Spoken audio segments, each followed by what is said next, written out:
नमस्कार।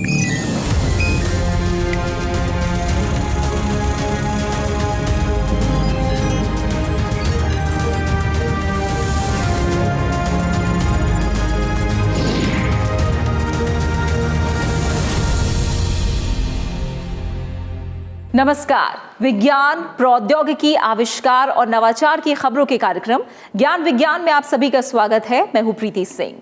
आज के इस अंक में बात करेंगे 2 अक्टूबर से शुरू हुए देश के पहले वैश्विक भारतीय वैज्ञानिक शिखर सम्मेलन शुभारंभ समारोह की।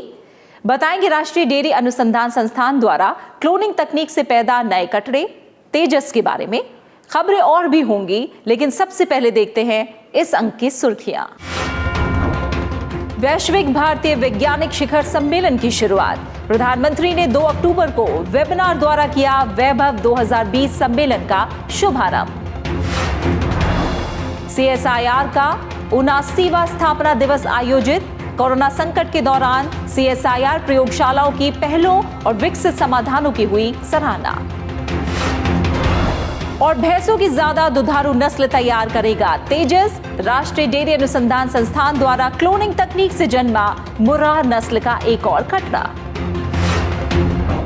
और सोलर पैनल के लिए सोलर ट्रैकिंग सिस्टम विकसित। CSIR सीरी के वैज्ञानिकों ने सूरजमुखी फूल की तर्ज पर तैयार की नवीन तकनीक। 2 अक्टूबर को प्रधानमंत्री नरेंद्र मोदी ने भारत के पहले वैश्विक भारतीय वैज्ञानिक शिखर सम्मेलन यानी वैभव 2020 का शुभारंभ किया। वेबिनार द्वारा आयोजित इस समारोह में विज्ञान और शिक्षा के क्षेत्र से जुड़े गणमान्य लोग भी शामिल रहे। वैभव 2020 भारत सरकार की एक महत्वाकांक्षी पहल है, जिसके द्वारा दुनिया भर में काम कर रहे भारतीय मूल के वैज्ञानिकों को एक मंच पर लाया जा रहा है, ताकि उनके ज्ञान का लाभ उठाकर भारतीय विज्ञान और शिक्षा में नवोन्मेषी विकास के साथ एक बेहतर इकोसिस्टम तैयार किया जा सके। एक रिपोर्ट। 2 अक्टूबर को प्रधानमंत्री नरेंद्र मोदी ने वैश्विक भारतीय वैज्ञानिक शिखर सम्मेलन वैभव 2020 का शुभारंभ किया। इस मौके पर देश भर के अनुसंधान और शैक्षणिक संस्थानों से जुड़े पदाधिकारी और शोधकर्ताओं सहित दुनिया भर से विद्वान और शिक्षाविद कार्यक्रम से ऑनलाइन जुड़े। वैभव शिखर सम्मेलन भारत सरकार की एक महत्वाकांक्षी पहल है, जिसके द्वारा पूरे विश्व में काम कर रहे भारतीय मूल के वैज्ञानिकों, विद्वानों और शिक्षाविदों को एक मंच पर लाया जा रहा है, ताकि उनके ज्ञान और अनुभवों का इस्तेमाल भारतीय परिप्रेक्ष्य में किया जा सके। वैश्विक भारतीय वैज्ञानिक वैभव summit 2020 celebrates science and innovation from India and the world. I would call it a true Sangam or confluence of great minds. Through this gathering, we seek to form a long-lasting association for empowering India and our planet. वैश्विक भारतीय वैज्ञानिक शिखर सम्मेलन देश के सभी विज्ञान एवं प्रौद्योगिकी शोध संस्थानों और शैक्षणिक संगठनों की एक संयुक्त पहल है। ये वर्चुअल सम्मेलन 3 अक्टूबर से लगभग 1 महीने तक चलेगा, जिसका समापन 31 अक्टूबर को सरदार वल्लभ भाई पटेल जयंती पर किया जाएगा। इस दौरान 200 से ज्यादा सत्रों में 200 भारतीय वैज्ञानिक और शैक्षणिक संस्थानों सहित दुनिया भर के 1500 पैनलिस्ट हिस्सा लेंगे और नवीन प्रौद्योगिकी से लेकर कृषि, अर्थव्यवस्था और सामाजिक विज्ञान जैसे लगभग सभी क्षेत्रों पर विचार साझा करेंगे। वैभव समिट उभरती चुनौतियों को हल करने के लिए वैश्विक सहयोग के माध्यम से देश में ज्ञान और नवाचार का इकोसिस्टम और मजबूत करने की एक पहल है। वैभव समिट की शुरुआत देश में शिक्षा, शोध, नवाचार, उद्यमिता तथा सतत विकास के क्षेत्र में नए आयाम विकसित कर आत्मनिर्भर भारत निर्माण में मददगार साबित होगी।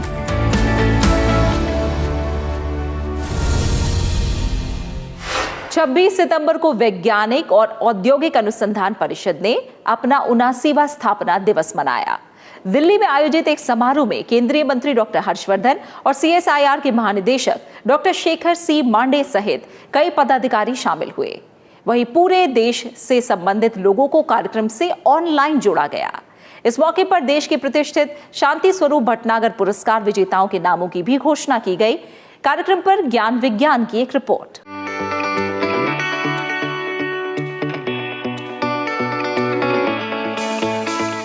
वैज्ञानिक तथा औद्योगिक अनुसंधान परिषद CSIR देश में विज्ञान और तकनीकी के क्षेत्र में अनुसंधान और विकास की नोडल एजेंसी के तौर पर कार्य करता है।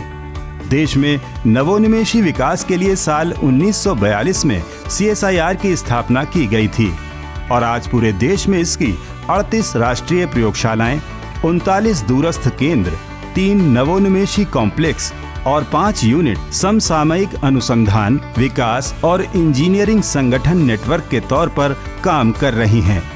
26 सितंबर को CSIR ने अपना 79वां स्थापना दिवस मनाया। मौजूदा महामारी को देखते हुए दिल्ली स्थित CSIR के शांति स्वरूप भटनागर सभागार में मापदंडों का पालन करते हुए एक कार्यक्रम का आयोजन किया गया, जिसमें केंद्रीय मंत्री डॉक्टर हर्षवर्धन, CSIR के महानिदेशक डॉक्टर शेखर सी मांडे सहित कई गणमान्य शामिल हुए। विभिन्न प्रयोगशालाओं के पदाधिकारी और शोधकर्ता देश भर से ऑनलाइन इस कार्यक्रम से जुड़े। कार्यक्रम को संबोधित करते हुए केंद्रीय मंत्री ने ताजा स्थिति में CSIR प्रयोगशालाओं के प्रयासों की सराहना की। Whether they were working in the field of aeronauticals or whether they were working in the field of chemicals or biology or leather or whatever, everybody was trying to contribute something or the other. And after this 6 months of very aggressive and active fight since the time of the lockdown, there are so many things with us which we can talk about now, which could be called as the exclusive contributions of the CSIR family. Covid महामारी के दौरान CSIR की प्रयोगशालाओं ने संक्रमण के खिलाफ नैदानिक जांच, उपचार, चिकित्सीय उपकरण और वैक्सीन निर्माण में अहम रोल अदा किया। इन्हीं उपलब्धियों पर कार्यक्रम में एक लघु फिल्म और डिजिटल पुस्तिका भी जारी की गई, जिसमें CSIR की पहलों और शामिल कर्मचारियों को जगह दी गई है। We have generated number of technologies that has made lot of waves, not only in India but also internationally. Many people have been writing to us now that the technologies that CSIR has made, they would like to have very close look at that. The examples are, for example, the chief scientific advisor to Australian Prime Minister wrote to me the other day that he would like to look at some of the technologies himself. And similarly, yesterday we received an inquiry from the Netherlands that they would like to look at some of the technologies in that COVID technology book. So it has actually made an international mark, and for a very long time we are very happy that we are actually in the news for many positive things that have been happening. इस मौके पर विज्ञान और प्रौद्योगिकी के क्षेत्र में देश के प्रतिष्ठित शांति स्वरूप भटनागर पुरस्कारों की भी घोषणा की गई, जिनमें साल 2020 के लिए doctor Shubhdeep Chatterjee, doctor Vatsala Thirumalai, doctor Jyotirmayee Das, doctor Subi Jacob George, doctor Abhijit Mukherjee, doctor Suryendu Datta, doctor Amol A Kulkarni, doctor Kinshuk Das Gupta, doctor Rajat S Hazra, doctor UK Anand Vardhan, doctor Bushra Ateeq, doctor Ritesh Agarwal, doctor Rajesh Ganapathy और डॉक्टर सुरजीत धरा के नामों की घोषणा की गई।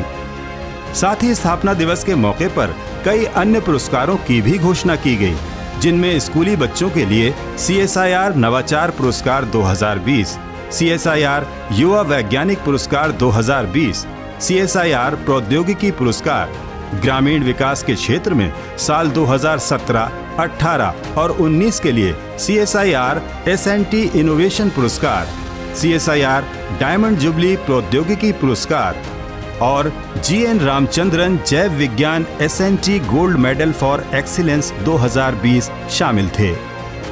वैज्ञानिक तथा औद्योगिक अनुसंधान परिषद पिछले 7 दशकों से देश की जरूरतों के अनुसार वैज्ञानिक निदान देता आया है।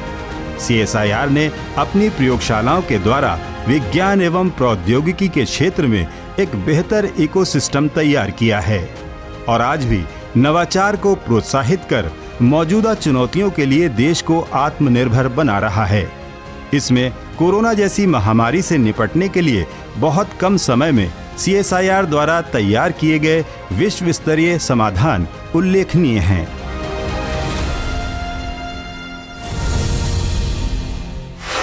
ज्ञान विज्ञान में फिलहाल वक्त हुआ है एक छोटे से ब्रेक का। जल्द वापस लौटते हैं।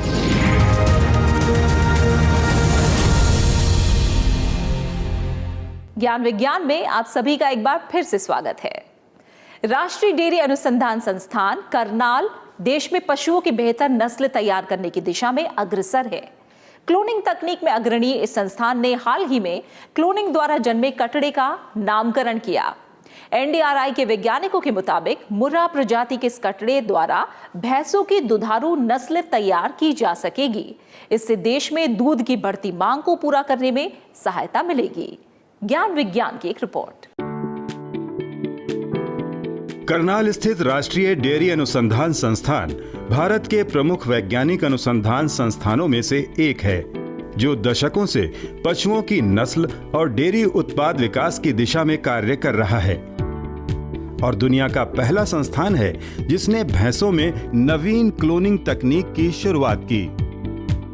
संस्थान ने इसी साल जून में क्लोनिंग द्वारा 16वां कटड़ा पैदा किया, जिसे हाल ही में तेजस नाम दिया गया है। मुर्राह नस्ल के इस कटड़े को एक भैंसे के कान के सेल द्वारा विकसित किया गया। NDRI के वैज्ञानिकों के मुताबिक इस क्लोन कटड़े के सीमन से पैदा कटड़ियां ज्यादा दुधारू होंगी, जो एक दिन में 10 से 12 लीटर दूध देंगी।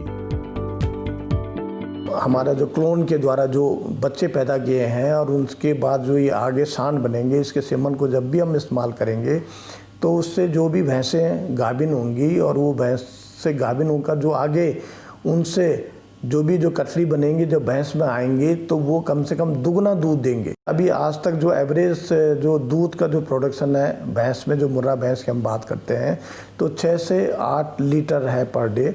और ये जब इसके द्वारा हम कम से कम 12 लीटर 10 से 12 लीटर हमारा दूध का उत्पादन होगा। आधुनिक क्लोनिंग तकनीक में बेहतर नस्ल के जानवर के शरीर के किसी हिस्से से प्राप्त सोमेटिक सेल यानी कायिक कोशिका को किसी दूसरे जानवर से लिए गए भ्रूण में डाला जाता है। भ्रूण के केंद्रक या DNA को सुई द्वारा पहले निकाल दिया जाता है और उसमें कायिक कोशिका के केंद्रक को डाला जाता है।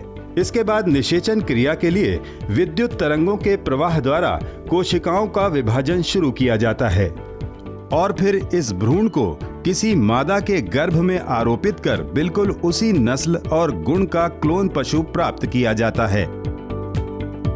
तो इस टेक्नोलॉजी में हम उस साइड का कोई भी जेनेटिक मटेरियल नहीं होता, केवल जिस एनिमल का हमें क्लोन करना होता है उसका जेनेटिक मटेरियल होता है। और ये जब एम्ब्रियो तैयार होता है तो इसको हम सरोगेट एनिमल में ट्रांसफ़र करते हैं। तो इससे जो बच्चा पैदा होता है वो हूबहू उसका जेनेटिक मटेरियल जिस एनिमल से हम सेल्स लेते हैं उसकी तरह होता है। तो इस टेक्नोलॉजी से हम एक तरह से बोल सकते हैं जैसे हम जीरोक्स कॉपी करते हैं और एक पेज का जीरोक्स करते हैं, उसी तरह इस टेक्नोलॉजी से हम एक जो एनिमल जो उच्च गुणवत्ता वाला है, जिसमें कि या तो मेल है जो अच्छा सीमेन देता है या फीमेल है जो अच्छा दूध देती है, हूबहू उसकी कॉपी हम प्रोड्यूस करते हैं। राष्ट्रीय डेयरी अनुसंधान संस्थान का फोकस नस्ल सुधार पर रहा है ताकि उम्दा नस्ल के पशुओं से बेहतर दूध उत्पादन का लक्ष्य हासिल किया जा सके, जो कि बढ़ती जनसंख्या को देखते हुए देश की जरूरत है। संस्थान के अनुसार 2021-22 में गर्भाधान के लिए सीमेन की 14 करोड़ डोज की जरूरत होगी, जबकि अभी उपलब्धता महज 8.5 करोड़ है। ये कमी क्लोन तकनीक से दूर की जा सकती है, क्योंकि क्लोन तकनीक से विकसित भैंसे से वर्ष में 5000 सीमेन डोज तक लिए जा सकते हैं। जिनसे 1250 गर्भाधान कराए जा सकते हैं, जबकि सामान्य भैंसे से वर्ष में अधिकतम 100 से 150 बार ही गर्भाधान कराया जा सकता है। जो हमारा एक जो अच्छा जो है सांड है, भैंसा है, उसका जो वीर्य जो है उसको इस्तेमाल में लाने की ज़रूरत है, क्योंकि उससे जितने भी बच्चे पैदा होंगे, जो भी कटड़ियाँ होंगी, और जब दूध में आएंगे तो वो अच्छा दूध देंगे, अच्छे। तो इसको ध्यान में रखते हुए हम ये चाहते हैं कि ऐसे बुल पैदा किए जाएं, और इस समय पूरे देश को बुल की भी आवश्यकता है। लगभग हमें 8000 के लगभग बुल की इस समय जो आवश्यकता है, और हमारे पास अभी लगभग 3500 के लगभग हमारे पास इसमें बुल है। अभी मुर्राह नस्ल की भैंसें औसतन 6 से 8 लीटर दूध देती हैं, जबकि क्लोन कटड़े तेजस से पैदा की जाने वाली कटड़ियां प्रतिदिन 10 से 12 लीटर दूध देंगी। इस तरह देश में दुग्ध उत्पादन कई गुना बढ़ जाएगा, साथ ही किसानों को भी फायदा पहुंचेगा। NDRI में 2009 में पहली क्लोन कटड़ी गरिमा का जन्म हुआ था। उसके बाद से लगातार संस्थान इस दिशा में बेहतर विकास कर रहा है। इसी कड़ी में संस्थान अगले साल क्लोनिंग से और भी कटड़े पैदा करने की योजना पर काम कर रहा है।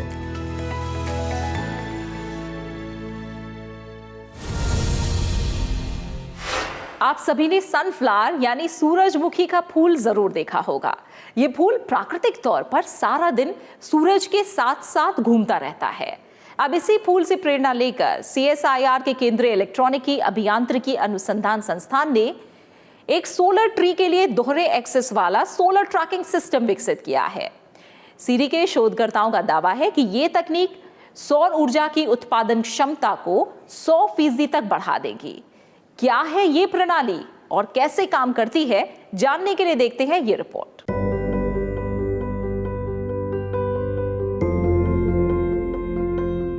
अक्षय ऊर्जा के क्षेत्र में सबसे बेहतर समाधान सौर ऊर्जा को माना जाता है। इसीलिए स्वच्छ ऊर्जा के तौर पर सौर ऊर्जा को काफी बढ़ावा दिया जा रहा है। वैज्ञानिक इस ऊर्जा के इस्तेमाल को और दक्ष बनाने के लिए लगातार कार्य कर रहे हैं। इसी कड़ी में दुर्गापुर स्थित CSIR के केंद्रीय यांत्रिकी अभियांत्रिकी अनुसंधान संस्थान CMERI दुर्गापुर ने एक सोलर ट्री सिस्टम भी विकसित किया था, जो कई संस्थानों और सार्वजनिक स्थलों पर ऊर्जा का बेहतर उपाय साबित हो रहा है। लेकिन इस क्षेत्र में सबसे बड़ी जरूरत सूर्य की ऊर्जा के ज्यादा से ज्यादा दोहन वाली तकनीक की महसूस की जा रही है, क्योंकि ज्यादातर स्ट्रीट लाइट या सोलर ट्री और घरों में लगने वाले सोलर पैनल एक दिशा में लगाए जाते हैं और स्थिर होते हैं, और सूर्य की दिशा बदलने के चलते दिन में कई घंटे सूर्य की पूरी ऊर्जा नहीं ले पाते। अब वैज्ञानिक तथा औद्योगिक अनुसंधान परिषद के पिलानी स्थित केंद्रीय इलेक्ट्रॉनिकी अभियांत्रिकी अनुसंधान संस्थान सीरी ने सोलर ट्री के लिए दोहरे एक्सिस वाला सोलर ट्रैकिंग सिस्टम विकसित किया है। वैज्ञानिकों के मुताबिक इस प्रणाली वाले सोलर पैनल स्थिर पैनलों के मुकाबले 100% ज्यादा ऊर्जा उत्पादन कर सकते हैं। जो भी सोलर पैनल लगे होते हैं वो फिक्स पैनल पे फिक्स होते हैं। उसकी वजह से क्या होता है कि सुबह से लेकर और 10-11 बजे तक की जो लाइट इंटेंसिटी है, सनलाइट है, वो तिरछी पड़ने से पावर बहुत कम जनरेट होती है, और जैसे ही सूरज पैनल के परपेंडिकुलर आता है तो मैक्सिमम पावर हमारे को मिलती है। उसी को ध्यान में रखते हुए और सनफ्लावर की जो टेक्निक होती है घूमने की, उसको यूज़ करते हुए ये sunflower type multipurpose dual axis solar tracking system बनाया है, जिसमें सोलर पैनल है। आपने देखा होगा खेतों में लगे सूरजमुखी फूल सुबह से शाम तक सूर्य के साथ साथ उसकी दिशा में घूमते रहते हैं। सीरी के वैज्ञानिकों ने इसी प्रकृति को तकनीक में विकसित कर एक तरह का फ्लेक्सिबल स्टैंड तैयार किया है, जिस पर सोलर पैनल लगाया जाता है। पैनल पर खास किस्म का हाई सेंसिटिव सेंसर लगाया गया है, जो सूर्य को ट्रैक करता है। इस तरह सेंसर से मिले निर्देश के अनुसार फ्लेक्सिबल स्टैंड घूमता है और पैनल लगातार सूर्य की दिशा में बना रहता है। इस प्रणाली का उपयोग घरों, स्ट्रीट लाइट, सोलर ट्री या सौर ऊर्जा आधारित वाहनों में किया जा सकता है। जैसे ही सूरज उगेगा, सूरजमुखी के फूल की तरह से वो ये सोलर प्लेट को सूरज के सामने रख देगा। जैसे जैसे सूरज ऊपर जाता जाएगा, ये सोलर पैनल भी उसको ऑटोमेटिक उसको घूमता जाएगा, ताकि वो हमेशा परपेंडिकुलर रहे। तो सुबह से शाम तक परपेंडिकुलर रहने से हमारे को मैक्सिमम पावर मिलती है। इसमें मेन इसका फंक्शन है, ये हाईली सेंसिंग यूनिट है। ये सूरज की पोजीशन को ट्रैक करता है। इसका पेटेंट सबमिट हो गया है और पूरे सिस्टम का पेटेंट है वो पाइपलाइन में अभी चल रहा है। CSIR का सीरी संस्थान अपने शोध और नवाचार के द्वारा लगातार जनउपयोगी समाधान विकसित करता है।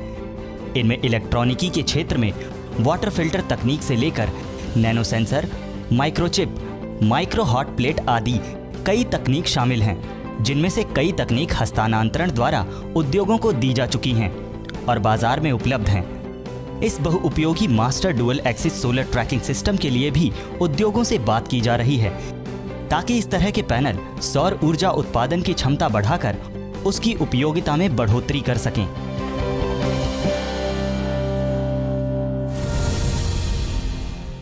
फिलहाल वक्त है एक छोटे से ब्रेक का, लेकिन आप कहीं मत जाइएगा, हम जल्द वापस लौटते हैं।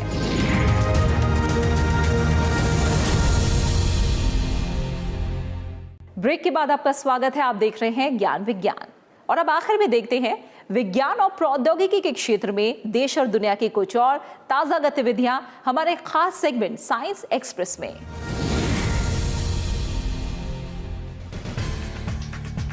भारत के पहले multi wavelength space telescope AstroSat ने 28 सितंबर को लॉन्च के 5 साल पूरे कर लिए हैं। 28 सितंबर 2015 को इसरो ने एस्ट्रोसैट को श्रीहरिकोटा से प्रक्षेपित कर पृथ्वी की निचली कक्षा में स्थापित किया था। ये सुदूरवर्ती खगोलीय पिंडों के अध्ययन को समर्पित देश का पहला उपग्रह है, जिसे इसरो के मिशन ऑपरेशन कॉम्प्लेक्स द्वारा संचालित किया जा रहा है। एस्ट्रोसैट पर लगे अत्याधुनिक टेलीस्कोप और अन्य उपकरणों से मिले वैज्ञानिक आंकड़ों से भारत सहित बाहरी देशों के खगोल वैज्ञानिकों को ब्रह्मांड के कई रहस्य समझने में मदद मिली है। 5 साल के इस मिशन में एस्ट्रोसैट ने देश और विदेश के वैज्ञानिकों द्वारा प्रस्तावित 800 अद्वितीय खगोलीय पिंडों के बारे में 1166 अवलोकन किए। एस्ट्रोसैट ने तारों, उनके समूहों का पता लगाने के साथ साथ बड़े और छोटे उपग्रहों, मैगेलेनिक क्लाउड्स कहे जाने वाली मिल्की वे की आकाशगंगाओं की मैपिंग का काम किया। झारखंड में डायनासोर काल की पत्तियों के जीवाश्म मिले हैं। भूवैज्ञानिकों का अनुमान है कि ये जीवाश्म 15 से 20 करोड़ साल पुराने हैं। झारखंड के साहिबगंज जिले में मिले ये जीवाश्म 20 सेंटीमीटर लंबे और 5 सेंटीमीटर चौड़ी पत्तियों के हैं। विशेषज्ञों के मुताबिक ऐसी पत्तियां डायनासोर खाते थे। आपको बता दें, इस इलाके में पहले भी अपर जुरासिक काल के जीवाश्म मिल चुके हैं। ऐसे में माना जा सकता है कि यहाँ डायनासोर रहते हों। भूवैज्ञानिक इस क्षेत्र में पिछले 12 साल से काम कर रहे हैं, लेकिन इस तरह के महत्वपूर्ण जीवाश्म इससे पहले कभी नहीं मिले। केंद्र सरकार के एक प्रोजेक्ट के तहत इस इलाके में हो रहे शोध का नेतृत्व CSIR के national botanical research institute Lucknow द्वारा किया जा रहा है। इन इलाकों में और महत्वपूर्ण जीवाश्म मिलने की उम्मीद की जा रही है। कोरोना कहर के बीच महाराष्ट्र में अब कांगो बुखार के संभावित प्रसार को लेकर अलर्ट जारी किया गया है। क्रीमियम कांगो हेमोरेजिक फीवर CCF नाम से जाना जाने वाला ये बुखार जानवरों में होता है और जानवरों में पाए जाने वाले टिक यानी किलनी के द्वारा मनुष्य में फैल सकता है। इस बुखार की गुजरात के कुछ जिलों में पुष्टि के बाद गुजरात सीमा से लगे महाराष्ट्र के पालघर जैसे जिलों में भी इसके फैलने का खतरा है। आशंका को देखते हुए अधिकारियों ने सभी मीट और पोल्ट्री विक्रेताओं सहित उपभोक्ताओं को एहतियात बरतने के लिए कहा है। साथ ही गुजरात से महाराष्ट्र में पशुओं की आवाजाही पर रोक लगा दी है। वहीं भारत को एक और चीनी वायरस कैट क्यू से खतरा हो सकता है। वैज्ञानिकों को देश में इस वायरस की मौजूदगी के संकेत मिले हैं। भारतीय आयुर्विज्ञान अनुसंधान परिषद के अनुसार कैट क्यू वायरस से तेज बुखार, मेनिंजाइटिस और दिमागी बुखार की समस्या पैदा हो सकती है। राष्ट्रीय विषाणु विज्ञान संस्थान पुणे के वैज्ञानिकों का कहना है कि चीन और वियतनाम में क्यूलेक्स मच्छरों और स्वरों में कैट क्यू वायरस पाया जाता है। भारत में भी इस मच्छर की प्रजाति का विस्तार होने से संक्रमण के खतरे की आशंका पैदा हो गई है। कई राज्यों के 883 नमूनों की जांच में 2 लोगों के नमूनों में इस वायरस की एंटीबॉडी पाई गई। हालांकि जांच के दौरान किसी व्यक्ति के शरीर में ये वायरस नहीं पाया गया। जलवायु परिवर्तन में तितलियों के अस्तित्व की कुंजी उनके रंगीन पंख हो सकते हैं।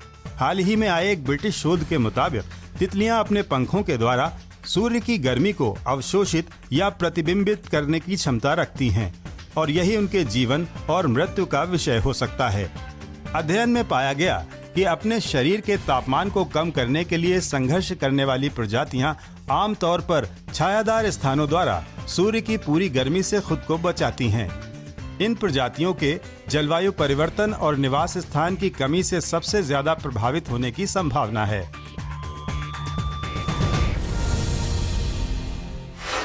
ज्ञान विज्ञान के इस अंक में इतना ही। कार्यक्रम के बारे में अपने फीडबैक और सुझाव आप हमें ईमेल कर सकते हैं। हमारा ईमेल है news@vigyanprasar.gov.in। आप अपनी राय हमें डाक के द्वारा भी भेज सकते हैं।